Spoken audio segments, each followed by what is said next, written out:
धन्यवाद। और इसके लिए एक बार और धन्यवाद कि आपके आपके पास आंकड़े सटीक हैं। सही में भारत में लगभग 4.5 बिलियन लोग इस बीमारी से ग्रसित हैं और पूरे विश्व में 200 मिलियन लोग ग्रसित हैं इससे। तो सबसे पहले हम आपको ये बता दें कि थायराइड एक बीमारी नहीं है, ये बीमारियों का स्पेक्ट्रम है।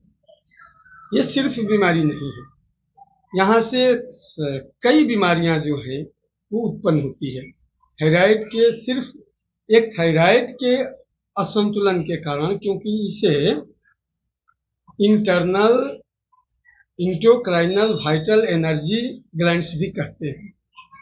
हमारी जो थायराइड ग्रंथि है, इसके असंतुलन से पूरा मेटाबॉलिक सिस्टम हमारा गड़बड़ा जाता है। और अगर हमारा मेटाबॉलिक सिस्टम ही गड़बड़ा जाए तो पूरी हमारी एनर्जी जो है, जो चीज़ हम रॉ मटेरियल लेते हैं, हमारा मेटाबॉलिक सिस्टम एनर्जी में कन्वर्ट करता है, वो एनर्जी में कन्वर्ट ही नहीं कर पाएगा, तो हमारे कई सिस्टम इससे प्रभावित होते हैं। इसीलिए थायराइड को जो है, थायराइड की बीमारी को हम लोग सिर्फ थायराइड के असंतुलन को सिर्फ थायराइड की नज़र से नहीं देखते हैं, इसको एक स्पेक्ट्रम से देखते हैं। ये इसको हम लोग देखते हैं कि यहाँ से कई बीमारियां पैदा हो सकती हैं।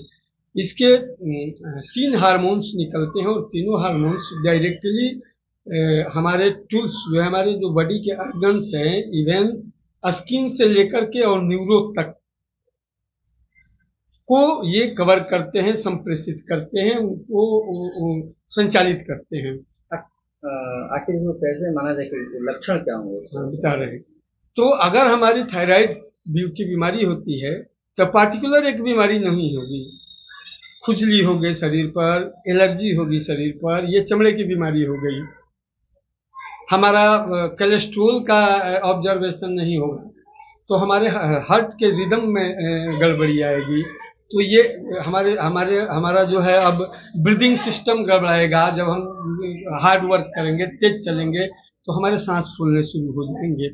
ये इंटरनल एक्सप्रेशन हुआ। हमारा कोलेस्ट्रोल का फिर उसमें डाइजेशन नहीं होता है, तो वहाँ से गाल ब्लैडर में हमारे स्टोन बनने के सिम्टम आने लगते हैं। फिर हमारा जो है, इसके असंतुलन के चलते हमारे थर्मोग्लैंड्स ठीक से काम नहीं करती, तो हमारा उष्मा का अवशोषण ठीक से नहीं होता। हमारे बॉडी में फैलाव और कमजोरी, मतलब हमारा बॉडी या तो बहुत ओवर वेट होने लगेगा या फिर बहुत उसका वेट भागने लगेगा। तो एक तो बेतहाशा ओवर वेट का होना या शरीर का सूखना आपको इस संकेत देता है कि आपका थायराइड हो सकता है। सबसे बड़ा इसका पहचान है कि वो बच्चा, व्यक्ति, बूढ़ा, किसी को भी हो, ज्यादातर जवान और ज्यादातर बच्चों को ही ये बीमारी होती है। तो उनके आवाज जो है वो फंसने शुरू होते हैं। वो आवाज जो है बहुत अस्पष्ट आवाज निकलता है, कोई शब्द बड़ी आसानी से सामने वाला नहीं समझ पाता है। तो ये उसका एक बहुत ही अहम फैक्टर है, बहुत ही अहम पहचान है थायराइड से ग्रसित हो जाने का। थायराइड से ग्रसित होने के ये सारे सिम्टम है। एनेमिक हो सकता है, उसको देखने में लगेगा कि इसका ब्लड कम बन रहा है। वो एलर्जिक हो जाएगा। हमारी जेनरेशन पर इसके असर पड़ते हैं।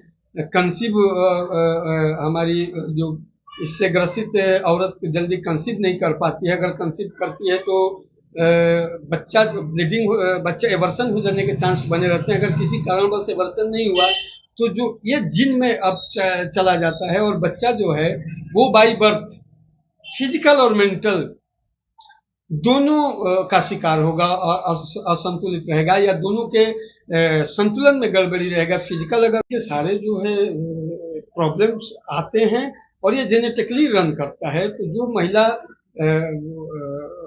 थायराइड से गुजर रही है, अगर वो कंसीव की, अगर वो बच्चा जन्मना चाहती है, तो बहुत ही एक एक्सपर्ट डॉक्टर के देख रेख में उसको हमेशा रहना पड़ेगा, नहीं तो उसके सामने मुश्किलात आएंगी। बीच में मुश्किलात आ जाएंगी, एवर्सन हो जाएगा तो ब्लीडिंग नहीं रुकेगा। और एवर्सन अगर नहीं होता है, बच्चा पल रहा है, तो बच्चा जो है मेंटली और फिजिकली दोनों रूप से वो हैंडीकैप हो सकता है। अब मैं बता दूं आपको कि होम्योपैथी डॉक्टर के नाते मैं बता रहा हूं कि ये एक कॉन्टिजेंटल बीमारी है, जिसको हम लोग मेडिकल भाषा में कहते हैं कि आनुवंशिक या धातुगत। ये एक्सटर्नल इसके कारण बहुत कम होते हैं, इंटरनल कारण ज्यादा होते हैं। और जहाँ कॉन्टिजेंटल बीमारी है, जहाँ कोई मोडालिटी की बीमारी है, धातुगत बीमारी है, वहाँ सिर्फ और सिर्फ होम्योपैथी सक्सेस है। इसलिए अगर आपको जब पता चल जाए कि आप थायराइड की बीमारी से ग्रसित हो गए हैं, तो आप किसी एक्सपर्ट होम्योपैथिक चिकित्सक के देख रेख में जाइए और 1 साल से 3 साल या 5 साल तक इसका कंटिन्यूअस इलाज चलता है। जबकि एलोपैथी में होल लाइफ आपका इलाज चलेगा और उसमें भी कई करस्पॉन्डेंस डिजीज आपके अंदर घर करती जाएगी। जबकि होम्योपैथी के इलाज में अन्य कोई बीमारी तो आएगी ही नहीं, ये बीमारी भी 1 साल से 5 साल के अंदर ठीक हो जाती है। अगर हम बात करें कि इसके मूल कारण की, जैसे कि थायराइड लोगों को नई बीमारी के नाम से भी लोग जान रहे हैं, तो मूल कारण क्या है इसके होने का? नहीं, थायराइड के मूल कारण अभी तक पता नहीं चल पाया है कि इसका मुख्य कारण क्या है, लेकिन सिर्फ ये पता चला है कि थायराइड के ग्रंथि से थायराइड के असंतुलन में T3, T4, TSH जो थायराइड जो थायरोक्सिन जो हार्मोन्स जो निकलता है वो ज्यादा या कम निकलने लगता है। इसका असली कारण पता नहीं चल पाया है एलोपैथिक व्यू से, लेकिन होम्योपैथी की व्यू से इसका कारण पता है। ये सिफिलिस ग्रुप की बीमारी है और जिस व्यक्ति के अंदर सिफिलिस विष वर्तमान में घुसा हो या किसी जीन से उसके वंश परंपरा से आया हो, वो थायराइड से ग्रसित हो सकता है। आपने बताया कि यह इंटरनल कारणों से होता है, एक्सटर्नल नहीं, लेकिन कहीं ना कहीं ऐसा तो नहीं है कि खान पान के कारण भी ये बीमारी असर डालती है? किसी भी बीमारी के 2 फैक्टर होते हैं, एक इंटरनल एक एक्सटर्नल। कुछ बीमारियां हैं जो एक्सटर्नल कारण से होती ही है, कुछ बीमारियां हैं जो इंटरनल कारण से होती हैं। थायराइड का कारण इंटरनल है, लेकिन जब इंटरनल कोई डिजीज होगी जैसे थायराइड ही, तो एक्सटर्नल काजेज जो है उसको एक्साइट करने लगते हैं, उसको बढ़ाने में मदद करते हैं, तो उसको बढ़ने में मदद करते हैं। ऐसे कंडीशन में कई एहतियात बरतने होते हैं। अगर कोई थायराइड का पेशेंट है तो उसको कोल्ड चीजें लेना मना है। बहुत सी ठंडी चीजें जैसे कोल्ड ड्रिंक्स, आइसक्रीम, फ्रिज के ठंडे पानी या बहुत ठंडे प्रकृति के ताजे फल, खीरा, ककड़ी, तरबूज, ये सारी चीजें अवॉइड करना होता है थायराइड के पेशेंट। आखिर विश्व थायराइड दिवस मनाने की आवश्यकता क्यों पड़ी?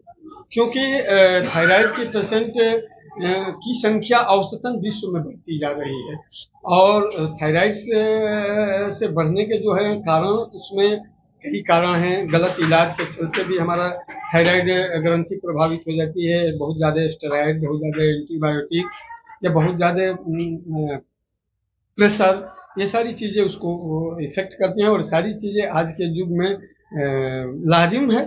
तो ये है कि इसकी बीमारी क्योंकि औसतन बढ़ती जा रही है, इसलिए इसको लोगों को सतर्क करने के लिए, सजग करने के लिए हमारे थिंकरों ने विश्व थायराइड दिवस के रूप में इसको मनाने की ठानी, ताकि लोग इसके प्रति सतर्क हो, इसके प्रति जागरूक हो और इससे बचाव और ट्रीटमेंट और एहतियात तीनों पर ध्यान दें। क्या परिचय होगा? मैं डॉक्टर एसएन सिंह, BHMS मतलब होम्योपैथ का एक मैं चिकित्सक हूँ। मेरा निवास बक्सर हुआ।